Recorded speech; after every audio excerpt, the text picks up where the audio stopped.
Welcome to MiConvert. In this tutorial, I'll show you how to convert DOCX files to HTML format, completely free and online.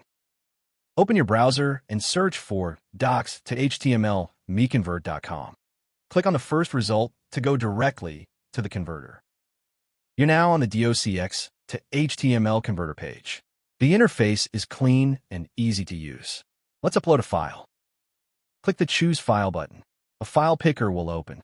Select the DOCX file you want to convert, then click Open. Your file is loaded and ready. You can see the file name, size, and target format. Click Convert now to start the conversion. The conversion is in progress. You can see the progress bar moving. This usually takes just a few seconds. Done. Your file has been converted successfully. Click Download to save the HTML file to your computer. That's it.